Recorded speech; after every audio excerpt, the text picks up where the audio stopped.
আমার এই প্রস্তাবে সরকারি দল খুশি না। আমি কি করব? আপনার দলই খুশি না। মাননীয় স্পিকার, আমি আরো আপনাকে আশ্বস্ত করছি, ভোলা আমার শ্বশুর বাড়ি নয়।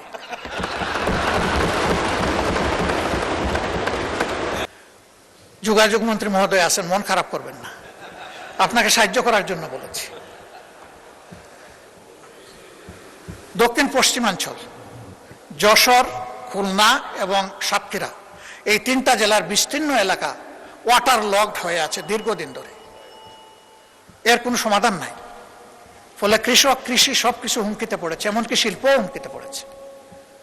আমি অনুরোধ করব, অগ্রাধিকারের ভিত্তিতে এই বিষয়টার প্রতি নজর দিন। এবার মাননীয় স্পিকার, আপনি এখানে না থাকলেও আমি বলতাম, আপনি টাকার কারণে বলছি, আপনি মন খারাপ করবেন না, আপনি লজ্জা নেবেন না, আপনি ভাববেন না যে আমি আপনাকে খুশি করার জন্য বলছি। আমি আমার দায়বোধের জায়গা থেকে, দেশের ভালোবাসার জায়গা থেকে বলছি।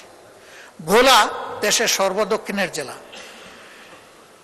এই জেলাটি অন্য কোনো জেলার সাথে স্থলভাগে সংযুক্ত নয়। এটাও একটা ওয়াটার লক জেলা। এটা বাংলাদেশের অংশ। তাদের অধিকার রয়েছে বাংলাদেশের অন্যান্য সকল জায়গার যোগাযোগ ব্যবস্থার যে সুবিধা তারা পেয়ে আসছেন, ভোলা এখন এটা পেতে চায়।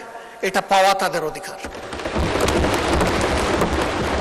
ভোলার এই সেতু শুধু ভোলাবাসীর কপাল পরিবর্তন করবে না, আল্লাহ তাআলা ভোলায় যে অপার সম্ভাবনা রেখেছেন, এই ভোলা গোটা বাংলাদেশের এক বিশাল অংশের চিত্র পরিবর্তন করে দিতে পারে।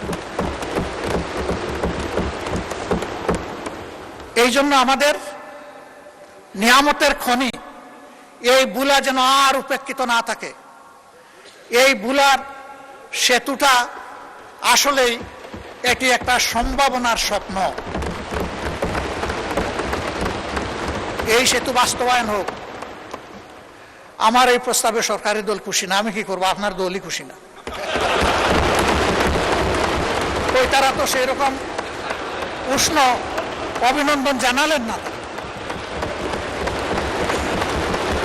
মাননীয় স্পিকার, আমি আরো আপনাকে আশ্বস্ত করছি, ভোলা আমার শ্বশুর বাড়ি নয়।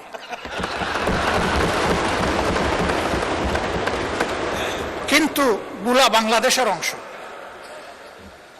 বাংলাদেশের প্রতি ইঞ্চি জায়গাকে আমি বিশ্বাস করি এই 350 বা 348 জন সংসদ সদস্য অন্তরে ধারণ করেন। আমিও ধারণ করি, তাই আমার দায়বোধের জায়গা থেকে আমি কথাগুলো বলি। ভোলার উন্নয়ন পুরা দক্ষিণ অঞ্চলের উন্নয়ন বয়ে আনুক, আমি দোয়া করি। আর আমি কথা বাড়াচ্ছি না, অনেক সময় নিয়ে নিছি। আপনি আনলিমিটেড দিয়েছিলেন, আসলে আমি আনলিমিটেড করে ফেলেছি।